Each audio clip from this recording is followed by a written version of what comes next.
আসসালামু আলাইকুম, স্বাগত জানাচ্ছি আরটিভি সকালের সংবাদে। আপনাদের সঙ্গে আছি আমি নাবিলা হাসান। রাজনৈতিক দলগুলোর সঙ্গে তৃতীয় দফায় কাল শুরু হচ্ছে অন্তর্বর্তী সরকারের আলোচনা। প্রথম দিন অংশ নিচ্ছে দেশের বৃহত্তম রাজনৈতিক দল বিএনপি। দেশের পক্ষে রাষ্ট্র পরিচালনার স্বার্থ এবং দলের গুরুত্বপূর্ণ বিষয় নিয়ে আলোচনা করতে চায় দলটি, এমনটি জানিয়েছেন বিএনপির স্থায়ী কমিটির সদস্য সালাউদ্দিন আহমেদ। স্থায়ী কমিটির আরেক সদস্য খন্দকার মোশাররফ হোসেনের মতে, যে কোনো বিভ্রান্তি কাটিয়ে উঠতে এবং ষড়যন্ত্র এড়াতে দ্রুত নির্বাচনের রোডম্যাপ দরকার। আরও জানাচ্ছেন জাহিদ রহমান। অন্তর্বর্তী সরকারের 2 মাস পূর্ণ হতে চলেছে। এরই মধ্যে নির্বাচনের জন্য প্রয়োজনীয় সংস্কারে 6টি কমিশন গঠন করা হলেও কাজের ধীরগতির জন্য সমালোচনার মুখে সরকার। তবে সব রকম সহযোগিতার আশ্বাস দিয়েছে গণতন্ত্রের জন্য লড়াই করা দলগুলো। এর আগে রাজনৈতিক দলগুলোর সাথে অন্তর্বর্তী সরকারের উপদেষ্টা মণ্ডলীর 2 দফা বৈঠক হয়। এবার শনিবার বিএনপির সাথে বৈঠকের ঘোষণার পর আলোচনার বিষয় চূড়ান্ত করেছে দলটি। নির্বাচনকে প্রাধান্য দিয়ে আলোচনা করতে চায় তারা। আমাদেরই কিছু বিষয় আছে, দেশের পক্ষে রাষ্ট্র পরিচালনার স্বার্থে, জনগণের স্বার্থে এবং আমাদের দলের কিছু বিষয় আছে, সেগুলো আমরা আমাদের কাছে উপস্থাপন করব। সরকারের তো ইচ্ছার অভাব নেই, তাদের কমিটমেন্টের অভাব নেই, কিন্তু যাদের দিয়ে তারা বাস্তবায়ন করবে তারা তো সেভাবে তাদের কর্মসূচি বা কর্মকাণ্ড দেখাচ্ছে না, বা আমরাও দেখতে পাচ্ছি না। তো এইগুলোর ব্যাপারে স্বাভাবিকভাবে আমরা যে যাচ্ছি, আমাদেরকে যে আহ্বান জানিয়েছে, আমরা এগুলোর ব্যাপারে উত্থাপন করব। নির্বাচনের দিনক্ষণ ঠিক করে সে অনুসারে কাজ করলে অন্তর্বর্তী সরকারের প্রতি জনগণের আস্থা বাড়বে বলে মত নেতাদের। এরা তো নিরপেক্ষ সরকার, এরা তো কাউকে খুশি করার জন্য আসেনি, এদেশের জনগণের প্রত্যাশাকে পূরণ করার জন্য এসেছে। অতএব তারা কেন আন্তরিকভাবে এটাকে সমাপ্ত করার জন্য এবং একটি নির্বাচিত সরকার যদি উপহার দিতে না পারে, তাহলে তো এই সরকারের বিদায়ও শান্তিপূর্ণ বিদায় হবে না। নির্বাচনের রোডম্যাপের বিষয়ে কথা বলতে হবে। আরও প্রশাসনের কিছু বিষয় আছে যেগুলো আমরা ওনাদেরকে পরামর্শ আকারে দিতে চাই। সরকার স্মুথলি রান করার জন্য ওনারা যখনই মনে করবেন রাজনৈতিক দলের সাথে আলোচনা করবেন, সেটা আমরা আছি, আমরা রেডি আছি, আমরা যাব, এবং এটা আমার মনে হয় ওনাদের কর্মপদ্ধতির মধ্যে আছে। সংস্কারের মাধ্যমে রাষ্ট্রকে এগিয়ে নিতে হলে রাজনৈতিক দলগুলোর সঙ্গে অন্তর্বর্তী সরকারের নিয়মিত আলোচনা দরকার বলে মনে করে বিএনপি। গণতান্ত্রিক সংগ্রামে যারাই ছিলেন, যে সমস্ত রাজনৈতিক দল, সামাজিক শক্তি, তাদের সবার সাথে ওনারা কথা বলতেই পারেন। জাহিদ রহমান, আরটিভি, ঢাকা। বৈষম্য বিরোধী ছাত্র আন্দোলনে পুলিশের গুলিতে নিহত হন দিনাজপুরের রবিউল ইসলাম রাহুল। ছোট ছেলেকে হারিয়ে পাগল প্রায় তার বাবা মা। দরিদ্র পরিবারটিকে সহায়তার সরকারের কাছে দাবি জানিয়েছেন স্থানীয়রা। দিনাজপুর থেকে আনিস হোসেন দুলালের প্রতিবেদন জানাচ্ছেন নাদিরা সুলতানা।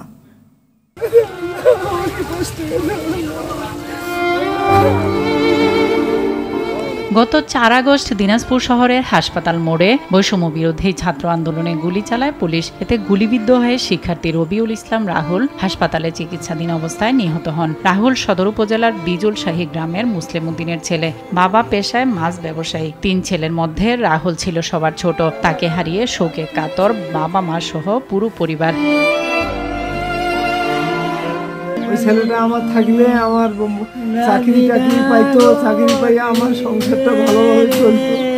এইভাবেই আমি ওদেরকে লেখাপড়া করার জন্য আমি চেষ্টা করেছি, লেখাপড়া করতেছিল।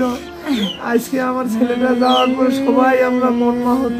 বিচার চাই। আর দ্বিতীয় কথা, আমার ছেলে যেন সরকারিভাবে যেন ভালো মান মর্যাদা একটা যেন পায়, এটাই আমার আশা। ডাক্তার হবা চাই, চলো বলে বড় হম আর ডাক্তার হম। আমার ছেলে তো যাবার চলে গেছে, আমি তো আর ঘুরে পাবো না। এলাকায় শান্ত বিনয়ী হিসেবে পরিচিত রাহুল ডাক্তার হয়ে পরিবারের হাল ধরার কথা ছিল। তাই দরিদ্র পরিবারটির দায়িত্ব নেওয়ার দাবি প্রতিবেশীদের। আর্থিক সহযোগিতা পায় তার পরিবার এখন অসচ্ছল, চলতে পারে না। যেই দেশ স্বাধীন করার জন্য সে যুদ্ধ করছে, আজকে তার ফ্যামিলি যদি এরকম অবহেলিত হয়ে থাকে, তাহলে তো কষ্টের সাথে কিভাবে সংসারটা যাবে? ছোট ছেলে যাওয়ার পরে বাবা মা যে কি হয় সেটা উপর আল্লাহ জানিবে, আর যায় বাবা মা তাহে জানিবে। রাষ্ট্র সংস্কারের মধ্য দিয়ে একটি সুন্দর বাংলাদেশের স্বপ্ন দেখেন রাহুলের বাবা মা। নাদিরা সুলতানা, আরটিভি।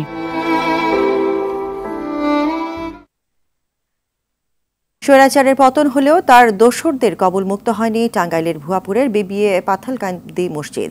ফিরিয়ে দেওয়া হয়নি আল্লামা সাঈদীর জন্য দোয়া ও ফেসবুকে পোস্ট দেওয়া খতিব মাওলানা সাখাওয়াত হোসেনের চাকরি। এতে মুসল্লিদের মধ্যে ক্ষোভের বহিঃপ্রকাশ ঘটায় মসজিদ কমিটির সভাপতি জানালেন শীঘ্রই খতিবের দায়িত্বে ফিরিয়ে আনা হবে মুফতি সাখাওয়াতকে। টাঙ্গাইল প্রতিনিধি কামাল হোসেনের পাঠানো প্রতিবেদন জানাচ্ছেন রিজওয়ান শরীফ। মুফতি মাওলানা সাখাওয়াত হোসেন টাঙ্গাইলের ভুয়াপুর উপজেলার বিবিএ পাথালকান্দি জামে মসজিদের খতিব। 3.5 বছর আগে যোগদানের পর থেকে সুনামের সঙ্গে দায়িত্ব পালন করছিলেন। টিভি চ্যানেলগুলোতে ইসলামী আলোচনা ও দেশের বিভিন্ন স্থানে ইসলামী সম্মেলন করায় ইসলামী স্কলার হিসেবে সারা দেশেই পরিচিত মুখ তিনি। যখন মানুষের মাঝে দ্বীনের দাওয়াত দিতেছিলেন, কালেমার দাওয়াত দিতেছিলেন, মক্কার মানুষগুলা আমার নবীজির উপর অত্যাচার, উৎপীড়ন, নির্যাতন, নিপীড়ন, নিষ্পেষণ, লাঞ্ছনা, গঞ্জনা, অপমান করতেছিল। গেল বছরের 14 আগস্ট আল্লামা দেলাওয়ার হোসেন সাঈদীর মৃত্যুর খবর ফেসবুকে পোস্ট ও পরে জুমার নামাজের পর মাগফিরাত কামনায় দোয়া করেন এই খতিব। এতে ক্ষুব্ধ হয়ে মাওলানা সাখাওয়াতকে খতিবের দায়িত্ব থেকে তাৎক্ষণিক সরিয়ে দেন মসজিদ কমিটির সাধারণ সম্পাদক ও আওয়ামী লীগ নেতা আব্দুল হাই। মসজিদ এলাকায় আর কখনো আসলে দেখে নেয়ার হুমকিও দেন স্বৈরাচারের এই দোসর।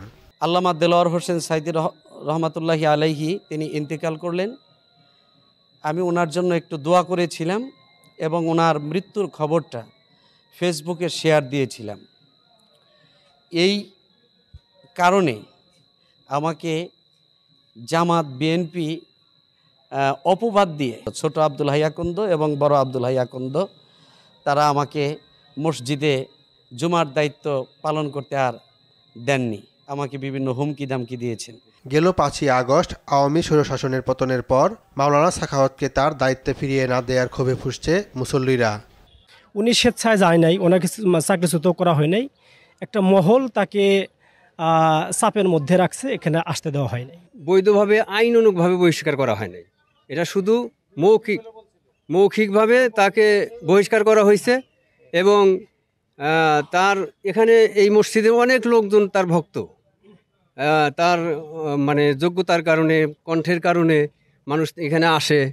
মানে আমরা মুসল্লি যারা আছি সবাই মিলে করছিলাম যে ভালো একজন আলেম মারা গেছে, এদের জন্য একটু দোয়া করা যায়। এই দোয়াটা করার জন্য বিভিন্নভাবে ওই যে আওয়ামী লীগের নেতা, এই এমপি যে ছিল ছোট মনির সাহেব, আমরা সোহেল হাজারি সাহেব, এরা বলে মসজিদ কমিটি খুব চাপ সৃষ্টি করছে। আমাদের ওই যে মুক্তিযোদ্ধা আব্দুল হাই মামা উনি তখন বললো যে উপরে কোনো চাপ এর রাখা সম্ভব হইতেছে না। আমাদের এখানে দীর্ঘ 3 বছর মুফতি সাখাওয়াত হোসেন হুজুর ছিলেন, তো উনি অত্যন্ত খুব ভালো মানুষ ছিলেন। না আসতে পারে সেজন্য তার উপরে চাপ প্রয়োগ করা হয়েছে, সেজন্য সে এখন পর্যন্ত সে এখানে আসতে পারে নাই, যোগদান করতে পারে নাই। আমরা চাই যে উনি আবার আগের মতোই উনি এই মসজিদে যোগদান করুক। মসজিদ কমিটির সাধারণ সম্পাদকের রোশনালের কথা স্বীকার করে মুফতি সাখাওয়াত হোসেনকে ফিরিয়ে আনার কথা জানালেন কমিটির সভাপতি। ভালো ছেলে, ভালো দেলার সাঈদী দোয়া করবো দেখেই তার চাকরি এটা কথা হলো নাকি। আমি তার পক্ষ মানে তার পক্ষ আমি সভাপতি থাকি, আমি তাকে আনার চেষ্টা করবো। আমি যে কোনোভাবে কোনো দোষ না, একটা মানুষের জন্য দোয়া করলে যে চাকরি থাকা, এই সোহেল হাজারি অর্ডার দিছে একেবারে হুড়তুম নামটা বলে আপনার চলে যান, আপনার অর্ডার হয়ে গেছে এমপি সাহেব। এই মিথ্যা কথা আমার সেক্রেটারি বলছে, সেক্রেটারি আবার এরেজন দিছে আমার কাছে, অবশ্যই লেগেছে। খতিবের দায়িত্বে মাওলানা সাখাওয়াতকে ফিরিয়ে আনার পাশাপাশি কমিটির সাধারণ সম্পাদক আব্দুল হাইয়ের বিচার চায় এলাকাবাসী। রেজওয়ান শরীফ, RTV। সংক্ষিপ্ত সফরে আজ ইসলামাবাদ হয়ে ঢাকায় আসছেন মালয়েশিয়ার প্রধানমন্ত্রী আনোয়ার ইব্রাহিম। প্রায় 11 বছর পর মালয়েশিয়ান কোনো প্রধানমন্ত্রী বাংলাদেশ সফর এটি। তার সফরে রাজনীতি, অর্থনীতি ও শ্রমবাজার ইস্যু গুরুত্ব পাবে। অন্তর্বর্তীকালীন সরকারের প্রধান উপদেষ্টা নোবেলজয়ী অর্থনীতিবিদ ডক্টর মোহাম্মদ ইউনূসের আমন্ত্রণে ঢাকায় আসছেন আনোয়ার ইব্রাহিম। তিনি 2.5 থেকে 3 ঘণ্টা অবস্থান করবেন। সংক্ষিপ্ত সফর হলেও তার সফরে গুরুত্বপূর্ণ সব উপাদান থাকবে। পররাষ্ট্র মন্ত্রণালয় বলছে আজ দুপুরের পর বিশাল এক বহর নিয়ে ঢাকায় আসবেন মালয়েশিয়ার প্রধানমন্ত্রী, যেখানে 58 সদস্যের একটি প্রতিনিধি দল থাকবে। প্রধান উপদেষ্টার সঙ্গে দ্বিপক্ষীয় বৈঠকে বসবেন তিনি। 2 শীর্ষ নেতার বৈঠকের পর যৌথ প্রেস কনফারেন্স হবে। এছাড়া রাষ্ট্রপতি মোহাম্মদ শাহাবুদ্দিনের সঙ্গেও সৌজন্য সাক্ষাৎ করবেন আনোয়ার ইব্রাহিম। বিকেলে তার ঢাকা ছেড়ে যাওয়ার কথা। কোনো উদ্যোগেই বাজারে কমছে না নিত্যপণ্যের দাম, বরং অস্থিরতা বাড়ছে। গেল এক মাসে কয়েক দফায় 20 টাকার মতো বেড়ে প্রতি ডজন ডিমের দাম উঠেছে 170 থেকে 175 টাকায়। বাড়তি দামে বিক্রি হচ্ছে ব্রয়লার মুরগি, কেজি প্রতি 210 টাকা। আমদানি বৃদ্ধির পরও পেঁয়াজের দাম কমার খবর নেই। কেজি প্রতি ভারতীয় পেঁয়াজ বিক্রি হচ্ছে 105 থেকে 110 টাকায়, আর দেশি পেঁয়াজ 115 টাকায়। এদিকে রপ্তানির কারণে কিছুটা চাপে ইলিশের বাজার। পদ্মার রূপালী ইলিশের কেজি 1,500 টাকার উপরে। সবজির বাজারে 50 টাকার নিচে মিলছে কেবল পেঁপে। বেশিরভাগ সবজির দাম প্রায় 70 টাকা ছুঁই ছুঁই।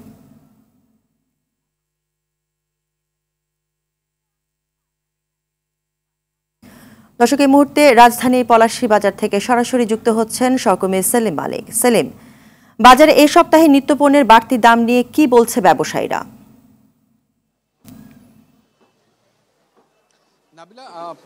আসলে নিত্যপণ্যের দাম কিন্তু বেশ খানিকটা বেড়ে গিয়েছে, তবে একটা বিষয় লক্ষ্য করছি, সেটা হলো যে বাজার ভেদেও কিন্তু 5 থেকে 10 টাকা পর্যন্ত আমরা নিত্যপণ্যের দাম কিন্তু ওঠানামা দেখছি। যেমন বিভিন্ন বাজারে এই মুহূর্তে ব্রয়লার মুরগি, লাল ডিম কিন্তু বিক্রি হচ্ছে 170 থেকে 75 টাকায়, কিন্তু সেটা কিন্তু এই পলাশী বাজারে আমরা কিছুটা কম দামে বিক্রি হতে দেখছি।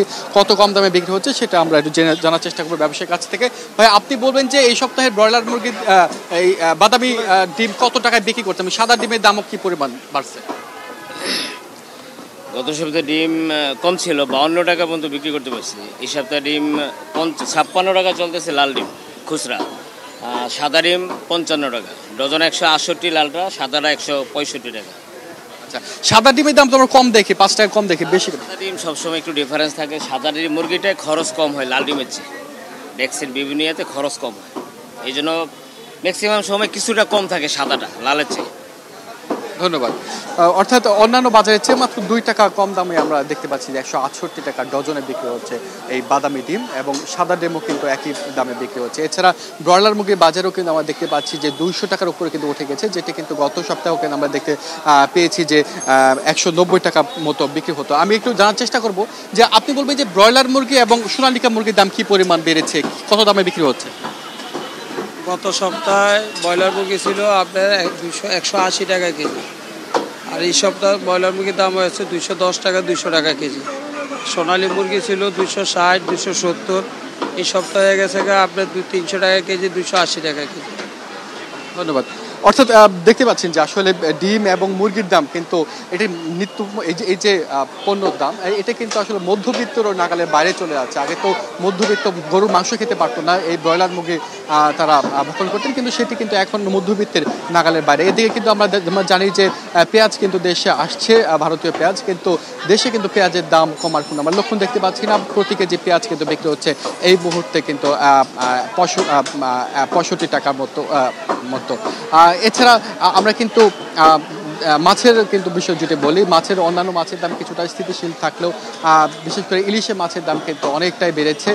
গত কয়েক সপ্তাহে কিন্তু আমরা দেখতে পাচ্ছি 200 থেকে 300 টাকা বেড়ে এই সপ্তাহে কিন্তু ইলিশ বিক্রি হচ্ছে আপনার 1800 টাকা কেজি দরে, এবং 2000 টাকা কেজি দরে, যেটা একটু বড় সাইজের, সেটি কিন্তু 2000 টাকা কেজি দরে বিক্রি হচ্ছে। এবং পেঁয়াজের যে বিষয়টি বলছিলাম, পেঁয়াজ কিন্তু 115 টাকা কেজি দরে বিক্রি হচ্ছে দেশি পেঁয়াজ, এবং ভারতীয় পেঁয়াজ কিন্তু 110 টাকা কেজি দরে বিক্রি হচ্ছে। তো নাবিলা, এই ছিল আমার কাছে এই সপ্তাহের বাজার দরে হালচাল। ধন্যবাদ সেলিম আপনাকে। লেবাননের সঙ্গে ইসরায়েলের যুদ্ধের প্রভাবে বিশ্ববাজারে জ্বালানি তেলের দাম 3% বেড়েছে। আন্তর্জাতিক সম্পর্ক বিশ্লেষকরা এই যুদ্ধ মধ্যপ্রাচ্য জুড়ে ছড়িয়ে পড়ার আশঙ্কা করছেন। এদিকে জ্বালানি তেলের দাম বৃদ্ধি বাংলাদেশের অর্থনীতিতে বড় ধাক্কা দিবে। একই সঙ্গে মধ্যপ্রাচ্যে যুদ্ধ পরিস্থিতি অর্থনৈতিক সংকট তৈরি করবে, যার নেতিবাচক প্রভাব পড়বে বাংলাদেশি শ্রমিকদের উপর। আতিকা রহমানের রিপোর্টে বিস্তারিত।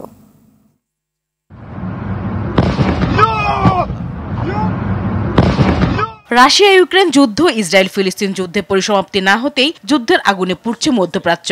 ইসরায়েল ইরান সংঘাত চরমে পৌঁছেছে। পক্ষে বিপক্ষে পার্শ্ববর্তী দেশগুলিতেও যুদ্ধের অশনি সংকেত দেখতে পাচ্ছেন দেশগুলোর নীতি নির্ধারকরা।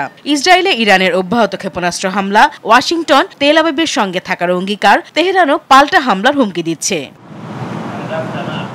আন্তর্জাতিক সম্পর্ক বিশ্লেষকরা বলছেন, এমন পরিস্থিতি চলতে থাকলে পুরো মধ্যপ্রাচ্য যুদ্ধের ঝুঁকির মধ্যে পড়বে। গোটা বিশ্বের আর্থসামাজিক ক্ষেত্রে এর প্রভাব বাড়বে। চীনকে কেন্দ্র করে, ইরানকে কেন্দ্র করে একটা পলিটিক্স, এবং ইসরায়েলকে কেন্দ্র করে পশ্চিমা পলিটিক্স। সেই জায়গাতে অস্থিতিশীল হওয়াটাই খুব স্বাভাবিক। পশ্চিমা দেশ চাইবে না যে চীন রাশিয়া এই বলয়টা মধ্যপ্রাচ্যে বড় রকমের প্রতিনিধিত্ব করুক। লেবানন, ইজিপ্ট, জর্ডান, ইরান এই দেশগুলির উপরেও কিন্তু এখন একটা স্ট্র্যাটেজিক প্রেশার তৈরি হচ্ছে। সুতরাং তারাও চাইবে না যে ইসরায়েলকে কেন্দ্র করে, ইরানকে কেন্দ্র করে এক ধরনের পাওয়ার বলয় একরকম থাকুক। সুতরাং সেই জায়গাতে ভবিষ্যতে যুদ্ধ ছড়িয়ে পড়াটা খুব একটা অমূলক না। আন্তর্জাতিক বাজারে 3% বেড়েছে যুক্তরাষ্ট্রের WTI ও ব্রেন্ট অপরিশোধিত তেলের দাম। রয়টার্সের সংবাদে বলা হয়েছে, ব্রেন্ট ক্রুড তেলের দাম ব্যারেল প্রতি 64 সেন্ট বা 0.87% বেড়ে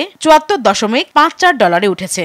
বিশ্লেষকরা বলছেন, বাংলাদেশেও জ্বালানি তেল সংকট ও দাম বৃদ্ধি পাবে, একই সঙ্গে কঠিন চ্যালেঞ্জ তৈরি করবে শ্রমবাজারে। মধ্যপ্রাচ্য অশান্ত হওয়ার সবচাইতে বড় দুর্বল দিকটা হলো জ্বালানি তেলের দাম বেড়েছে। এই জ্বালানি তেল আরো দাম বাড়ার সম্ভাবনা। সৌদি আরব যদি তার তেলের প্রোডাকশন না বাড়ায়, দাম আরো বাড়তে থাকে। জ্বালানির ক্ষেত্রে বাংলাদেশ বড়ভাবেই মধ্যপ্রাচ্যের উপরে ডিপেন্ডেন্ট। এই ধরনের যুদ্ধ পরিস্থিতি থাকলে অর্থনীতিতে সংকোচন হবেই।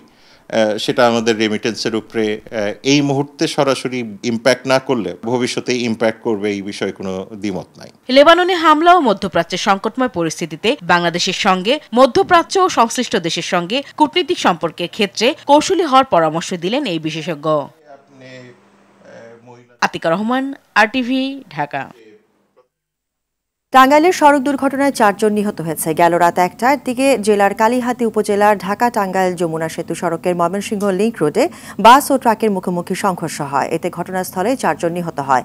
এ সময় আহত আরও 10 জন। তাদের উদ্ধার করে টাঙ্গাইল জেনারেল হাসপাতালে ভর্তি করা হয়েছে। এই ঘটনায় ঢাকা টাঙ্গাইল যমুনা সেতু মহাসড়কে এলেঙ্গা থেকে সল্লা পর্যন্ত প্রায় 10 কিলোমিটার এলাকা জুড়ে যানজট দেখা দেয়।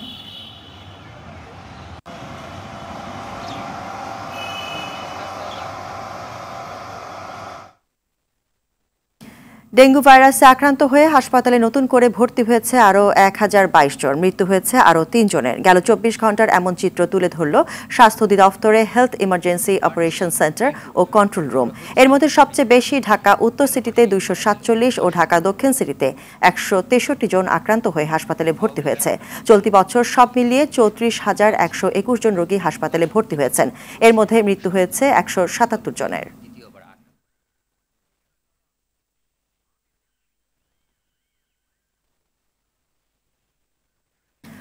দর্শক, রাজধানীর শিশু হাসপাতাল থেকে এখন সরাসরি যোগ দিচ্ছেন সহকর্মী বিপুল দেবরায়। বিপুল, ডেঙ্গুর সংক্রমণ বাড়ার কারণ হিসেবে চিকিৎসকরা কি বলছে এবং শিশুদের চিকিৎসায় কি কি ব্যবস্থা নিতে বলা হচ্ছে?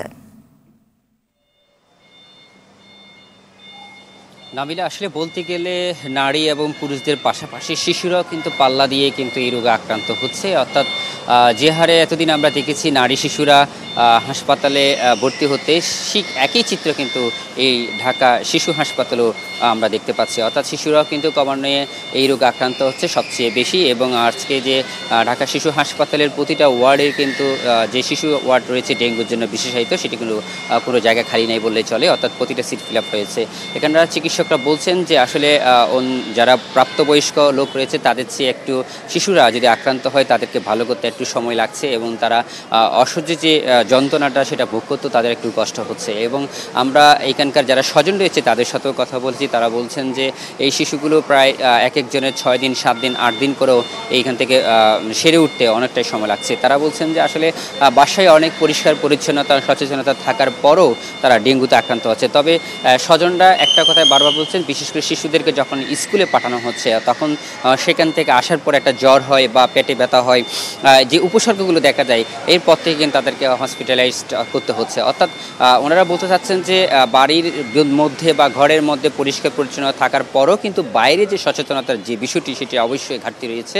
এবং বিশেষ করে বিভিন্ন সিটি কর্পোরেশনের যে এলাকাগুলো রয়েছে সেখানে এই যে 5ই আগস্টে গণ অভ্যুত্থানের পরবর্তী যে সময়টা পার হচ্ছে সেখানে কিন্তু কোনো মশা নিধনের যে বিষয়টি সেটি একেবারে চোখে পড়ছে না।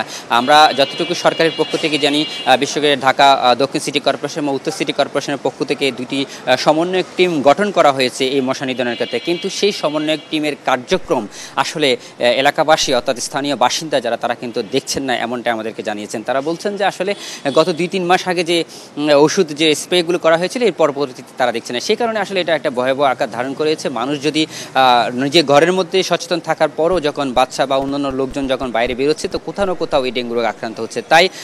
তাই খুব দ্রুত অর্থাৎ জরুরি প্রয়োজনের ভিত্তিতে কিন্তু সবাইকে সচেতন হবে এবং সমন্বিত উদ্যোগের মধ্যে দিয়ে এই মশা নিধনের কার্যক্রমকে পরিচালনা করতে হবে, এমনটা জানিয়েছেন আমাদেরকে। নাবিল, এই ছিল আমার কাছে সর্বশেষ তথ্য। ধন্যবাদ বিপুল আপনাকে। দেশের 10 জেলার উপর দিয়ে ঘন্টায় 45 থেকে 60 কিলোমিটার বেগে ঝড় ও বজ্রসহ বৃষ্টি হতে পারে বলে জানিয়েছে আবহাওয়া অধিদপ্তর। শুক্রবার দুপুর 1টা পর্যন্ত দেশের অভ্যন্তরীণ নদী বন্দরগুলোর জন্য দেয়া পূর্বাভাসে এই তথ্য জানানো হয়েছে। আবহাওয়া অধিদপ্তরের পূর্বাভাসে বলা হয়েছে, খুলনা, বরিশাল, পটুয়াখালী, নোয়াখালী, কুমিল্লা, চট্টগ্রাম, ঢাকা, টাঙ্গাইল, ময়মনসিংহ এবং সিলেট জেলার উপর দিয়ে দক্ষিণ অথবা দক্ষিণ পূর্ব দিক থেকে ঘন্টায় 45 থেকে 60 কিলোমিটার বেগে অস্থায়ীভাবে দমকা অথবা ঝড়ো হাওয়া বয়ে যেতে পারে। সেই সঙ্গে বৃষ্টি অথবা বজ্রবৃষ্টি হতে পারে। তাই এসব এলাকার নদী বন্দরগুলোকে 1 নম্বর সতর্ক সংকেত দেখাতে বলা হয়েছে। এছাড়া মৌসুমী বায়ু বাংলাদেশের উপর সক্রিয় এবং উত্তর বঙ্গোপসাগরে প্রবল অবস্থায় থাকায় দেশের সব বিভাগে অস্থায়ীভাবে দমকা হাওয়া সহ হালকা থেকে মাঝারি ধরনের বৃষ্টি অথবা বজ্রসহ বৃষ্টি হতে পারে। নারী টি-20 বিশ্বকাপের আলাদা ম্যাচে আজ মাঠে নামবে সাবেক চ্যাম্পিয়ন ওয়েস্ট ইন্ডিজ ও ভারত। দুবাই আন্তর্জাতিক ক্রিকেট স্টেডিয়ামে দিনের প্রথম ম্যাচে মুখোমুখি হবে ওয়েস্ট ইন্ডিজ ও দক্ষিণ আফ্রিকা। 2020 নারী টি-20 বিশ্বকাপের পর সীমিত ওভারের বিশ্ব আসরে শিরোপা ছুঁয়ে দেখা হয়নি ক্যারিবীয় নারীদের। আরব আমিরাতের মাটিতে শিরোপা পুনরুদ্ধারের মিশন নিয়ে আসন শুরু করতে চায় ওয়েস্ট ইন্ডিজ, আর ক্যারিবীয়দের বিপক্ষে শুভ সূচনা করতে মরিয়া প্রোটিয়ারা। বাংলাদেশ সময় বিকেল 4টায় শুরু হবে ম্যাচটি। একই ভেন্যুতে রাত 8টায় ভারতের বিপক্ষে লড়বে নিউজিল্যান্ড নারী দল। নিজেদের প্রথম ম্যাচে জয়ের বিকল্প ভাবছে না দুদলই। সকালের সংবাদ এই পর্যন্তই। সর্বশেষ সংবাদ জানতে যেকোনো মোবাইল থেকে 24141 নম্বরে ডায়াল করুন। মধ্যাহ্নের সংবাদ দুপুর 12টায় দেখার আমন্ত্রণ রইল। ধন্যবাদ সবাইকে।